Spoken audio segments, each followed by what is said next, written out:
everyone, welcome you all to my channel Monika's English Tutorial. আজ আমাদের daily use sentences এর class 3। তো আমরা এর আগে দুটো লেসনে দেখেছি কিভাবে সিম্পল ট্রিক্স এর মাধ্যমে আমাদের কনভারসেশনে ছোট ছোট সেন্টেন্সগুলোকে আমরা কিভাবে ইংলিশে বলতে পারি। আমরা অনেকেই ভাবি হয়তো কনভারসেশনে কিছু ওয়ার্ড যদি আমরা ইউজ করতে পারি তাহলে হয়তো আমরা আস্তে আস্তে ইংলিশ বলা শিখতে পারবো বা বলতে পারবো, কিন্তু এই ধারণাটা আমাদের সম্পূর্ণ ভুল। আমাদের উচিত ডেইলি ইউজ সেন্টেন্সেস গুলো আমাদের কনভারসেশনে ব্যবহার করা, তাতে আমাদের কনভারসেশনটা আস্তে আস্তে অনেকটাই ডেভেলপ করতে পারে। আজকে যে সেন্টেন্সগুলো রয়েছে সেগুলো কি কি? প্রথম সেন্টেন্সটা হলো নেমে যাও। আমি এর আগে তোমাদের খুব সহজ সিম্পল ট্রিক্স এর মাধ্যমে আমি শিখিয়েছি প্রত্যেকটা সেন্টেন্সকে তোমরা কিভাবে কভার করবে, প্রত্যেকটা সেন্টেন্সকে তোমরা কিভাবে ইংলিশে বলবে। আজ আরো একটু সহজ করে তোমাদের আমি সেটা দেখিয়ে দিচ্ছি। ফার্স্ট আমি লাস্টেরটা করছি, কারণ এইখানে আমি তোমাদের খুব সহজ ট্রিক্সটা দেখাতে চলেছি। মন দিয়ে দেখো তোমরা। লাস্ট সেন্টেন্সটা রয়েছে লিখতে থাকো। আমরা যখন কাউকে লেখাই বা কেউ যখন লিখতে লিখতে হঠাৎ করে স্টপ হয়ে যায় তখন আমরা তাকে বলি লিখতে থাকো। তো এখানে এই সেন্টেন্সটাকে ইংলিশে বলার জন্য আমাদের একটুখানি ক্রস করতে হবে। কিভাবে ক্রস করব? এভাবে আমরা ক্রস করলাম। অর্থাৎ ক্রস করার কারণ কি? ক্রস করার কারণ হলো আমরা যেভাবে ক্রস করেছি সেভাবে ইংলিশটাকে ট্রান্সলেট করব। আমরা বাংলায় যেভাবে বলি ঠিক তার বিপরীতভাবে ইংলিশে বলবো। অর্থাৎ ক্রস করে আমি পাচ্ছি প্রথমে থাকো, এর জন্য কিপ এই ওয়ার্ডটা প্রথমে পাচ্ছি, এবং লিখতে এর জন্য রাইটিং এই ওয়ার্ডটা পাচ্ছি। তাহলে লিখতে থাকো এর জন্য কিপ রাইটিং। অর্থাৎ আমরা দেখতে পাচ্ছি এটা এদিক থেকে এদিকে আসছে, এদিক থেকে এদিকে আসছে। তবে একটা কথা মাথায় রাখতে হবে, সব সময় সব ওয়ার্ডের ক্ষেত্রে কিন্তু এভাবে আমরা বলতে পারি না। কিছু এক্সেপশনাল সেন্টেন্স রয়েছে যেগুলো আমরা নর্মালি যেভাবে বাংলায় বলছি সেভাবে ইংলিশে লিখতে পারি। যেমন এখানে একটা রয়েছে একদম ঠিক। একদম ঠিক এই ওয়ার্ডটাকে আমরা ক্রস করে বলবো না। এই ওয়ার্ডটা যেভাবে বেঙ্গলি আছে সেভাবেই আমরা এই ওয়ার্ডটার ইংলিশটা লিখব। কিভাবে? একদম অর্থাৎ অ্যাবসলিউটলি, এবং ঠিক এর জন্য রাইট এই ওয়ার্ডটা ব্যবহার করব। তাহলে একদম ঠিক, অ্যাবসলিউটলি রাইট। এটা লেফট থেকে রাইটে যাবার প্রয়োজন নেই। এটা যেভাবে বাংলা রয়েছে সেভাবেই আমরা ইংলিশে ট্রান্সলেট করব। একদম ঠিক, অ্যাবসলিউটলি রাইট। তাহলে দেখে নেওয়া যাক বাকি সেন্টেন্সগুলো কি কি রয়েছে আর সেগুলো লেফট থেকে রাইটে যেতে হয় কিনা। তাহলে প্রথম সেন্টেন্সটা হলো নেমে যাও। নেমে যাও এটা যদি আমরা ট্রান্সলেট করি তাহলে অবশ্যই এই যাও এটা যেহেতু একটা ভার্ব, তাই আমাদেরকে কি করতে হবে? এর ইংলিশটা আগে লিখতে হবে। আমরা এর আগে দুটো লেসনে দেখেছি যাও এই ওয়ার্ডটার জন্য আমরা গো ব্যবহার করেছি, কিন্তু এখানে আজকে যাও এই ওয়ার্ডটার জন্য আমি গেট এই ওয়ার্ডটা ব্যবহার করছি। গেট মানেও যাও এখানে বলা যেতে পারে। নেমে যাও তাহলে গেট অফ। নেমে যাও গেট অফ। একটু ভেবে দেখো, সেম এখানে যেমন ক্রস করেছি, যেমন লেফট থেকে রাইটে গেছি সেভাবেই করেছি। যাও এর জন্য গেট এবং নেমে এর জন্য অফ। তাহলে নেমে যাও গেট অফ, এভাবে আমরা সেন্টেন্সটা বলবো। তারপরে দেখো ভরসা রাখুন। এখানেও সেম ভাবে ক্রস করে এই রাখুন এই ওয়ার্ডটার ইংলিশটা আগে লিখবো এবং তারপরে ভরসা এই ওয়ার্ডটার ইংলিশ লিখবো। তাহলে কি হবে? Rest. Rest assured. Rest assured. ভরসা রাখুন, রেস্ট assured। আমরা যখন কাউকে বলি তুমি আমার উপর ভরসা রাখতে পারো, you can rest assured on me, এই সেন্টেন্সটা আমরা তখন সেখানে বলতে পারি।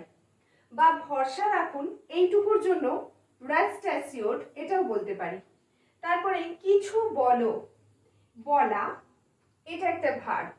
তাহলে বলা যখন ভার্ব তখন আমি এটাকে আগে লিখব সে, আর কিছু এর জন্য সামথিং এই ওয়ার্ডটা ব্যবহার করব। তাহলে কি হলো, কিছু বলো, সে সামথিং। তারপরে কি রয়েছে, খাতা আনো। এখানে খাতা আনো অর্থে খাতাটা আনো, আমরা একটা নির্দিষ্ট খাতার কথা বলছি, খাতাটা আনো। তাই যেভাবে এটা করেছি সেভাবেই এটা করব, কারণ আনো এই ওয়ার্ডটা একটা ভার্বের মতো কাজ করছে, তাই এই ভার্বটাকে আগে দেব। আনো এর জন্য ব্রিং এই ওয়ার্ডটার ব্যবহার করব, এবং খাতাটা তার জন্য নোটবুক, নোটবুক বা কপি আমরা ইউজ করতেই পারি। তো ব্রিং নোটবুক বা ব্রিং কপি একটু শুনতে অড লাগছে, তাই আমরা এখানে মাঝে দা এই আর্টিকেলটা ব্যবহার করব। তাহলে খাতাটা আনো, bring the notebook or bring the copy. তুমি কাউকে বলছো খাতাটা আনো, তখন যদি তার নামটা দিয়ে বলো বা কোনো প্রোনাউন ব্যবহার করে বলো, তখন সেখানে প্রোনাউনটার সামনে বসিয়ে তুমি বলতেই পারো। যেমন খাতাটা আনো, ব্রিং দ্য কপি। তারপরে দেখো বাদ দাও, বাদ দাও, কোনো কথা বলছো, এখন বলছো বাদ দাও, ছেড়ে দাও, এখন আর এই কথাটা বলতে ভালো লাগছে না, তাহলে বাদ দাও। এর জন্য কি করব, বাদ দাও এর জন্য আমরা ড্রপ ইট এটা বলতে পারি। আবার এখানে ড্রপ ইট এর বদলে লিভ ইট এটাও বলতে পারি। বাদ দাও, drop it or leave it. আরো একটা বলতে পারি, সেটা হলো লেট ইট বি।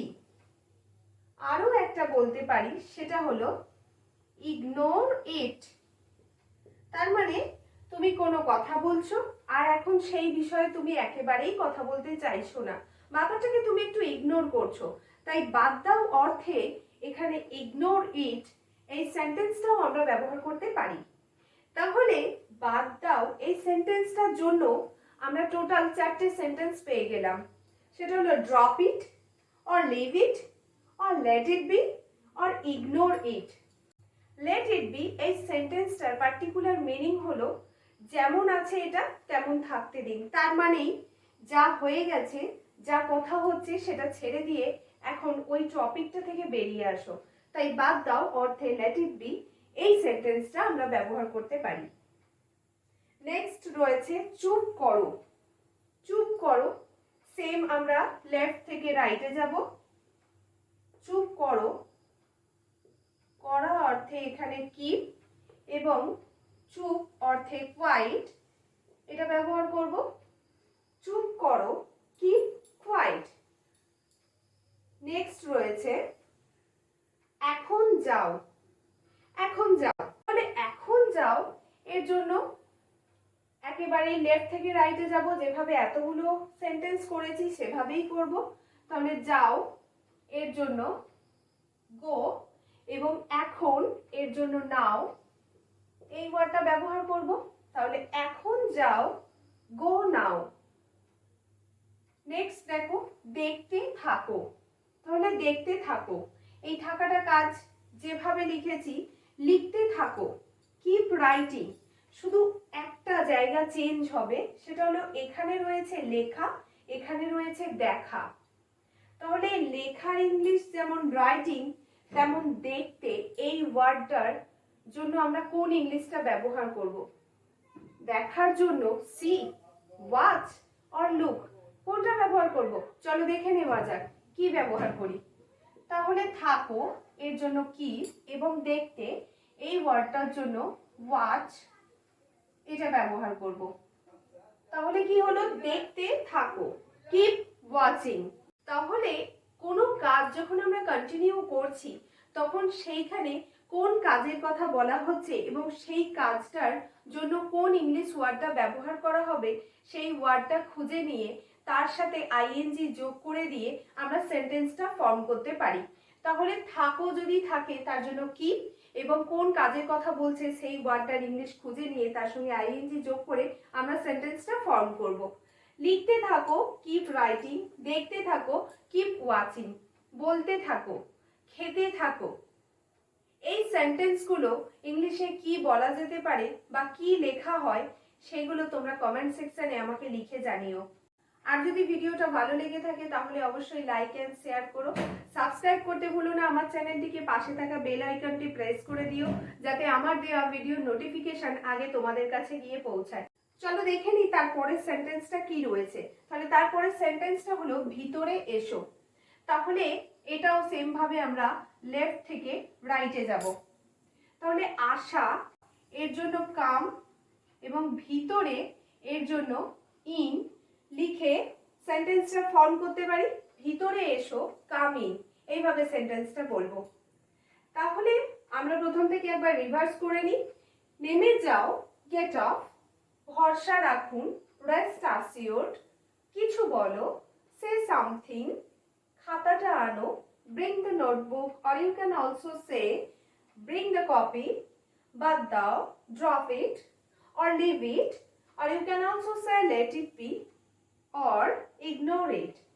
চুপ করো, keep quiet, এখন যাও, go now, দেখতে থাকো, keep watching, একদম ঠিক, absolutely right, ভিতরে এসো, come in, লিখতে থাকো, keep writing. So আজ এই পর্যন্তই। দেখা হচ্ছে আবার তোমাদের সাথে পরের কোনো কন্টেন্ট নিয়ে।